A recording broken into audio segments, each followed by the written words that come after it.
Assalamualaikum warahmatullahi wabarakatuh. Selamat datang kembali di kuliah TM4020, perolehan hidrokarbon non-konvensional. Pada segmen kali ini kita akan membahas mengenai gas hidrat metana dan dampaknya terhadap lingkungan, khususnya mengenai isu perubahan iklim.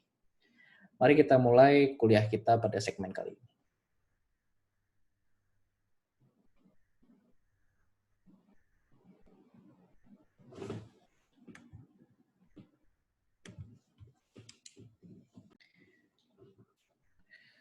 Baik, kuliah ini merupakan kuliah untuk segmen ke-22 pada modul gas hidrat.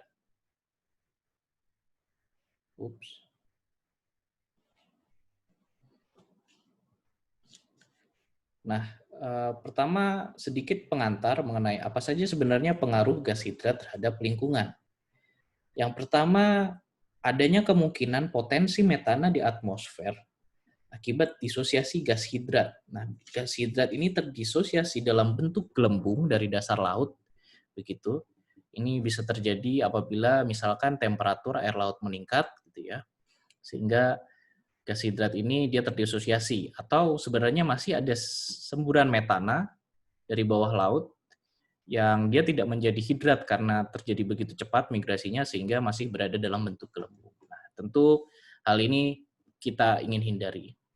Dan yang kedua, gas hidrat sendiri sudah lama dikenal di pemboran menyebabkan masalah, yaitu borehole instability atau ketidakstabilan lubang bor.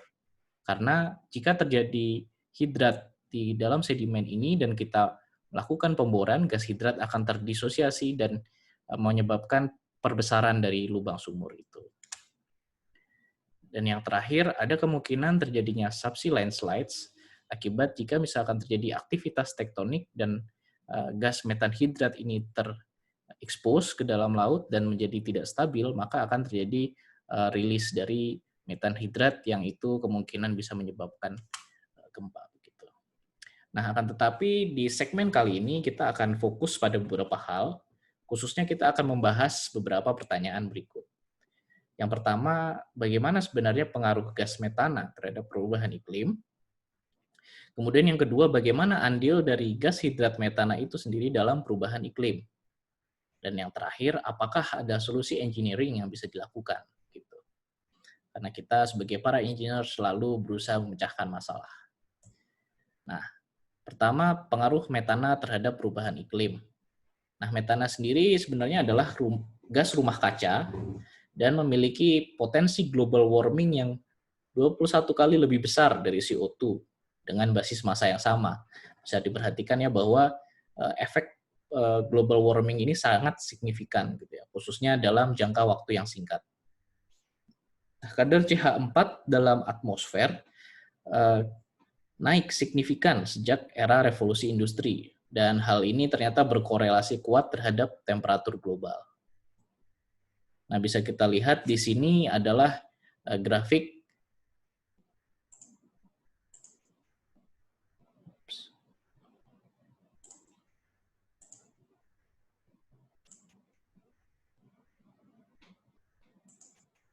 ini adalah grafik konsentrasi dari CO2, metana, dan juga di overlay terhadap temperatur secara global gitu ya.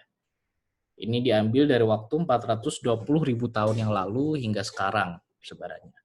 Dan di sini bisa kita lihat data sebelumnya ini diperoleh dari data ice core, dan kita lihat garis hitam ini yang merupakan konsentrasi metana di atmosfer ternyata berkorelasi cukup kuat gitu, terhadap temperatur dibandingkan korelasi CO2 terhadap temperatur.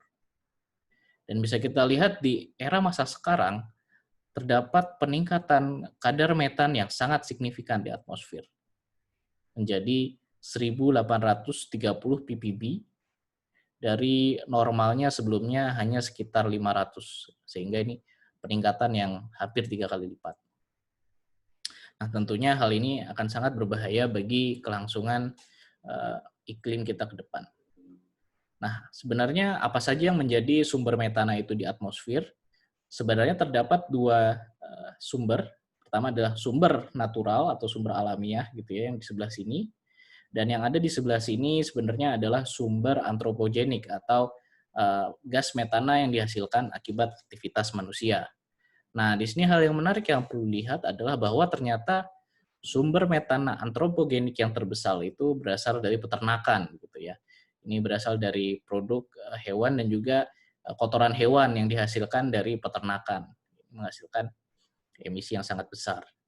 Dan juga industri migas sendiri sebenarnya juga menghasilkan emisi metan yang cukup signifikan, khususnya hal ini akibat gas metana yang bocor selama masa transportasi atau kita sebut sebagai fugitive gas. Kemudian coal di sini porsinya cukup kecil, sedangkan porsi di alam sendiri yang paling terbesar adalah dari daerah rawa. Ini adalah akibat dari metabolisme bakteri yang menghasilkan gas metana. Sedangkan di sini disosiasi gas hidrat yang secara alamiah terjadi sebenarnya tidak terlalu signifikan dampaknya. Ya. Nah, dan dari metana yang sebenarnya terlepas ke dalam atmosfer ini tidak langsung serta-merta terekspos ke dalam atmosfer, namun juga sebagian dari gas metana ini di dalam daur metana dikonsumsi oleh bakteri anaerob, yang mana bakteri tersebut mengkonsumsi metana. Dan juga sebagian di metana atmosfer itu dioksidasi oleh radikal yang berupa OH- sehingga akan menghasilkan CH3 dan H2O. Nah, kedua kondisi ini disebut natural sink, sehingga net metan yang berada di atmosfer lebih kecil dari total emisi yang ada ini.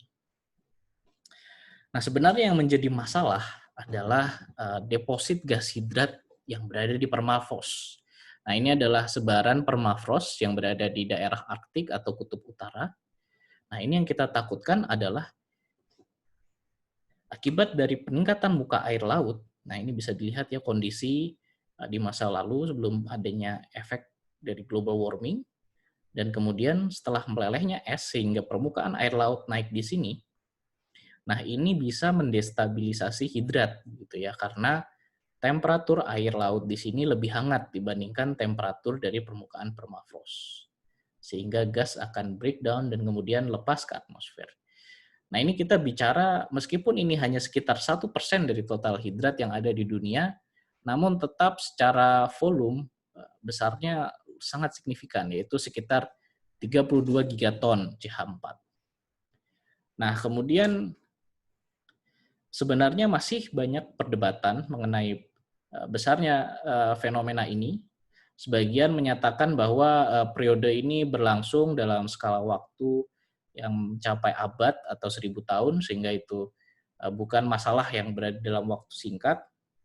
Namun sebagian juga mengatakan sudah terdapat tanda-tanda bahwa terjadi disosiasi hidrat di permafrost yang diketahui di berbagai daerah, khususnya di landas benua Arktik Timur.